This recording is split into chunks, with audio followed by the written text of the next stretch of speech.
avons deux livres qui nous concernent réellement ce matin. Mais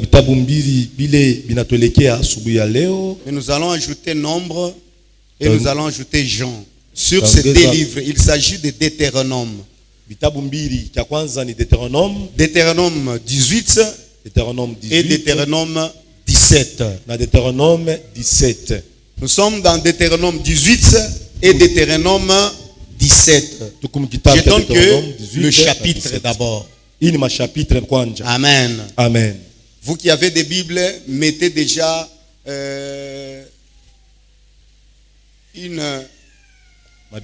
un séparateur entre ces versets. Si vous êtes déjà dans Deutéronome 18, c'est feuilleté seulement pour tomber sur 17. Alors, ajoutez Nombre 3, 6 et Jean 20, 21 Jean 20, à 26. 21, 26. Alors, sur Deutéronome, au Deutéronome 17, nous allons commencer de 8 à 13. Deutéronome chapitre 17, tout transa par verset 8, 13. Pour Deutéronome 17, Deutéronome 17, nous allons pour Deutéronome 18. Deutéronome 18. Voilà. Ce que je dis, c'est 17, 8 à 13. Okay. Pour Deutéronome 18, nous allons prendre les versets 1er au verset 5. Amen. Que Dieu soit béni. Amen. Que le Seigneur nous bénisse. Amen. Alléluia. Amen.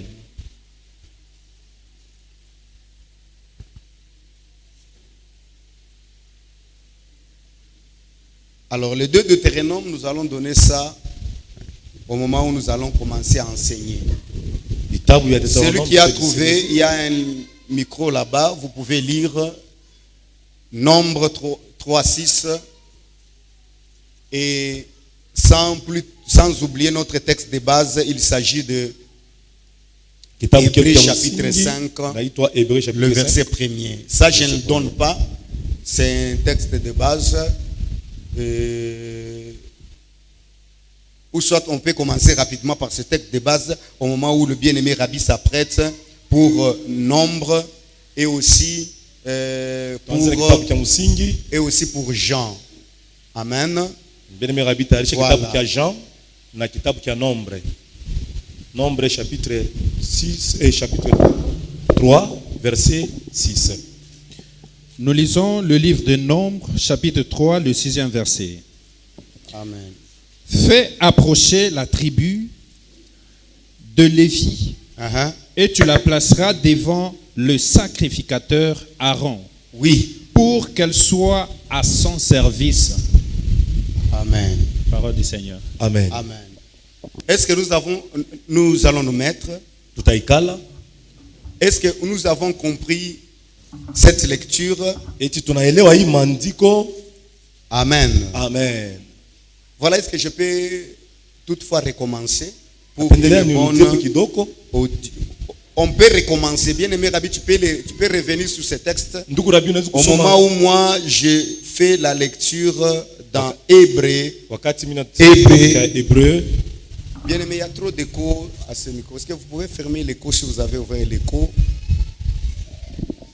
Et le médium doit être un peu fermé, que l'aigu soit un peu sensible à la lourdeur, que ça ne soit pas comme ça va un peu nous compliquer. Amen. Nombre 3, 6. Attendez, reste debout là-bas. Moi, je te complète d'abord par Hébreux. Nous lisons la parole du Seigneur. Amen. Amen. La Bible dit, en effet, un souverain sacrificateur près du milieu des hommes est établi pour les hommes dans le service de Dieu. Enfin, de présenter des offrandes et des sacrifices pour le péché.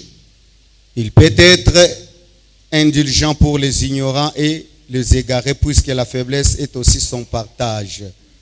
Et c'est à cause de cette faiblesse qu'il doit offrir des sacrifices pour ses propres péchés, comme pour ceux du peuple. Nul ne s'attribue cette dignité s'il n'est appelé de Dieu comme le fit Aaron. Comme le fit Aaron. Amen. Amen. Amen. Alors, on continue, bien-aimé Rabbi. Fait approcher la tribu de Lévi. Deuxième texte, parce que c'est un enseignement. Hein? Deuxième texte. Amen. Amen. Écoutez, nous avons déjà commencé, on n'a pas beaucoup de temps. Parce que je ne vais pas aller jusqu'à faire sortir en retard. Écoutez la pensée que nous sommes en train de parler. Bien-aimé Rabbi sera là debout. Il est en train de nous assister parce que je dois commencer à parler sur le support des Écritures. Amen. Alors, le premier livre qu'on vient de lire nous annonce ceci. Que le sacrificateur, c'est un homme qu'on a pris du milieu des hommes. Amen. On l'a établi dans le service de Dieu pour commencer à servir le peuple. Il a deux rôles à faire. Le premier rôle, c'est de présenter les offrandes à Dieu. Deuxième rôle, c'est de présenter les sacrifices de péché. Amen. Amen. Que Dieu soit béni. Amen. Alors sur ce point, nous avons parlé en profondeur. Qu'est-ce qu'on avait parlé? Alléluia. Amen. Tunasema kazi ya koani parce que temi yetu inasema mkoani mapashwa yake ile anapashwa na ile. Comment est-ce qu'on peut dire en Swahili? Voilà, en ces termes. Kile yeye atafwanshia batoto ya Mungu. Wow. Na kile batoto ya Mungu banapashwa kufanya kungambo yake. Okay. Tunasikilizana? Ndio. Njo temi yetu. Manake koani kile anapasha kufanya mukaji ya Mungu juu ya kanisa, juu ya batoto ya Mungu. Na kile batoto ya Mungu kanisa banapashwa kufanya vis-à-vis na yeye. Le sacrificateur, ses droits et ses devoirs. Amen. Que Dieu soit béni. Amen. Alors, il est là, on a commencé par rapport au devoir. Kile yeye anapasha kufanya. Minenda rapidement. Kile koani anapasha kufanya ndani ya kazi ya Mungu. Kia kwanza tunapasha kujua ni kazi ya kiroho. Ya kutunza manafsi. Okay. Ya kuisha mambo ile kuna batoto ya Mungu. Juu batoto ya Mungu bakuye pre ya kukutana na Mungu, na kama Yesu anakuya bengie kumbingu facilement. Njo kazi yake koane konayo. Mungu atubariki sana. Amen. Njo ya kufikia kupeleka batoto ya Mungu, mkufikia kwenda kumbingu. Na mkufikia kwa na relation mzuri na Mungu wabo, banatupatia bipande biwiri. Kipande cha kwanza banasema hivi. Ni kile kipande cha kupeleka sadaka ya kuteketeza ya zambi. Maana yake nini? Wakati ya zamani, kama mtu anatenda zambi ataleta nyama, mbuzi, kondolo, anaweka mkono pa kondolo, banachinja kondolo, damu ya ule mkondole na mwangika, zambi ya ule mtu inasamehewa. Njo kwa maana leo njo picha ya Yesu kama kondolo, banamuchinja, damu inamwangika kumsalaba, njo she zambi nafanya nini? Inasamehewa. Tunasikilizana? Ndio. Kazi ya koani sasa ni kushimamia ile service ya mtoto ya Mungu kumbele ya koani, anatubu zambi yake na Mungu anamusamea. Que Dieu soit béni. Amen. Est-ce que je peux avancer? Amen. Est-ce qu'on peut avancer? Amen. C'est-à-dire son rôle, c'est la réparation d'abord. Parce que ce qui met la barrière entre l'homme et Dieu, c'est le péché. Alors les sacrificateurs et le réparateur des habits des enfants de Dieu, pour que les enfants de Dieu aient toujours l'accès à Dieu, en se repentant et en confessant leurs péchés. C'est un grand rôle d'un sacrificateur. Est-ce que nous sommes d'accord? Amen. Est-ce que vous comprenez? Amen. Un grand rôle du sacrificateur, c'est de te maintenir toujours dans la relation avec Dieu. Même si tu pêches, il va faire le service de réconciliation. Par ta repentance, ta confession, il dit à Dieu, j'accepte. Bien-aimé Rabbi, tu peux sauter là-bas pour descendre sur Jean 20, 21 à 24. Cherche ces Jean, versets. Jean. Alléluia. Son travail c'est là. Pourquoi c'est son travail? Dieu a donné kwa mtumishi wa Mungu pouvoir. Pouvoir kani Mungu anampatia mtumishi wa Mungu ya kusamea kisha na kukatala kusamea. Ni kusema hivi mtumishi wa Mungu à l'image de notre pasteur qui est là, le docteur Frank. Kama yeye anasema ile zambi unatubu, mie mbele yeye anasema mimi nakusamea na Mungu anafanya nini? Ankusamea. Est-ce qu'on peut lire ce verset? Jean chapitre 20 le verset qu'est-ce que j'ai dit? Jean chapitre 20 verset 21. Verset 21 à 24. On peut aller? Oui, nous lisons au nom de Jésus. Amen. Jésus leur dit de nouveau. Yesu anambia banafunzi yake, anabambia hivi. La paix soit avec vous. Salama ya mbingu iwe nanyi. Comme le Père m'a envoyé, vile Baba alinituma, moi aussi je vous envoie. Na mie leo mimi nampia mamlaka. Mimi namituma na mwe mkafanye kazi ya Mungu. Endelea.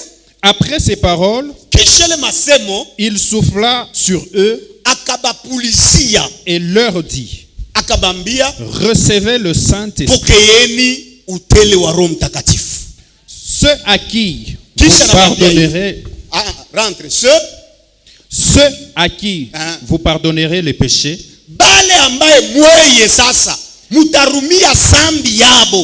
ils leur seront pardonnés.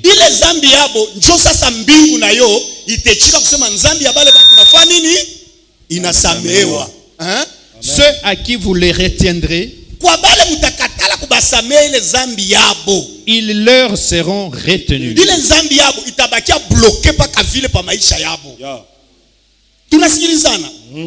C'est ça le rôle du sacrificateur et le pouvoir que Dieu lui a donné, c'est-à-dire de présenter le sacrifice de péché. Si tu viens confesser, écoutez, ne croyez pas que tu peux confesser directement à Dieu, car la confession c'est s'accuser. Et selon le plan de Jésus pour l'église, ça c'est le Nouveau Testament ici. Ce n'est pas l'Ancien Testament. Ça c'est le Nouveau Testament. Il dit ceci. Avant que les ciels vous pardonnent, il faut que l'homme de Dieu vous pardonne. Si lui vous pardonne votre péché, c'est alors que votre péché sera pardonné au ciel. Kile minataka kufundisha kanisa ni hivi. Unapasha kujua kusema hapana kulipika mkilari Mungu atanisamea. Ule anapasha kusamea ni pastor wako juu ya zambi ulilotenda nje. Njoo mbingu itakusamea. OK.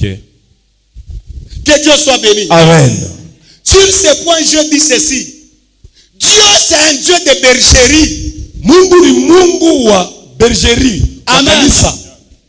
Mungu ni Mungu wa mankunji ya bantu. Amen. Ni yeye anamwambia Moïse, l'esprit qui est sur toi, tu prieras sur les chefs de 50, sur les chefs de 100, et ils vont commencer à travailler comme toi tu le fais. Mungu ni Mungu wa makanisa. Amen. Kanisa kabantu 1 million, kanisa kabantu 500,000, kanisa kabantu 50, kanisa kabantu 20, kanisa kabantu 200. Bale bantu bote Mungu aneka pale pa makanisa na bapointe pale beko natumika mkonti ya Mungu. Bale bantu Mungu anabeba pale vile nakubeba wana kuleta kumirafa. Shikia kajile yako munene ile kunayo hapa. Na ni nini ile Mungu anakuwekea kumirafa. Ata kama uleko ku vie nouvelle, ata uleko ku vienze voix, ata uleko ku kungarangaze. Pourquoi Mungu anatuweka kwa makanisa ya kuachana chana? Mungu anatuwekea bachungaji mu makanisa mula anatuwekea. Okay. Na Mungu ni Mungu adresse, ni Mungu wa bergerie. Na kila bergerie iko na brebi yayo. Na ile brebi ya bergerie haitaenda kutubu kwa berger mwingine, itatubu kwa berger ule Mungu alibawekea. Na ni ule berger kama anasema binakuwa valide. Haina na mambo ya kusema huu ni vrai ou bien huu ni nini. Hata ni vrai, kama Mungu asikudestine kwake, kutubu kwake, akutafanya ke Mungu akushikie weye. Parce que Mungu asitamshikia juu ni vrai. Mais Mungu atamshikia ule alikuwekea wewe, atako distrait. OK.